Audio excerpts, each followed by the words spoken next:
Basta, io non voglio niente da te, voglio che taci perché siamo di nuovo in onda.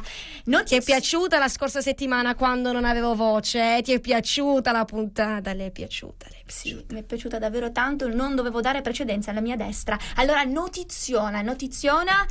La chef donna dell'anno per la Michelin è siciliana. Lei è Martina Caruso, una chef donna siciliana proveniente da Salina. Vuoi dire qualcosa? Sì, scusami se ti ho interrotto. Volevo dire che ha rivelato proprio il suo segreto. Martina l'altro giorno in un'intervista ha rivelato il segreto della sua cucina, che ha il gusto della macchia mediterranea. L'ha detto proprio lei, sono le sue testuali parole, sì. Sono le sue parole, wow. Ma devo dire che è un ottimo riconoscimento, l'ennesimo orgoglio per la nostra terra.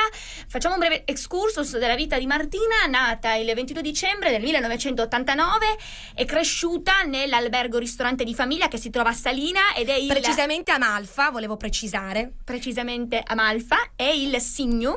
Ma lei ha in seguito frequentato l'istituto alberghiero e lavorato in tantissimi ristoranti molto famosi, a Londra da Jamie's Restaurant, anche al Rex di Roma, alla Torre del Saracino, a Vico Equense, per poi ritornare, pensa te Laura, ai fuochi di famiglia. Ah, quindi ai litigi familiari? È tornata per litigare? No, ai fuochi familiari. No, perché di solito si dice che chi ha un fuoco dentro è molto fuocherellino, litigarello.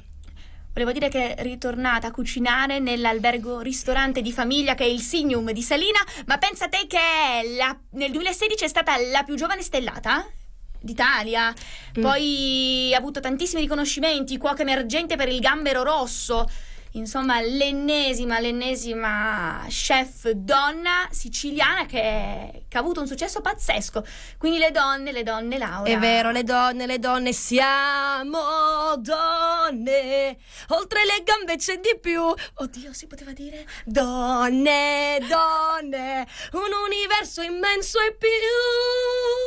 Sabrina Salerno e Gio Squillo 1991 Sanremo, ragazzi, ha causato un bel po' di scalpore. Facciamo gli auguri per la festa delle donne, oggi è 8 marzo, ciao a tutte le donne! Veramente era una settimana fa l'8 marzo.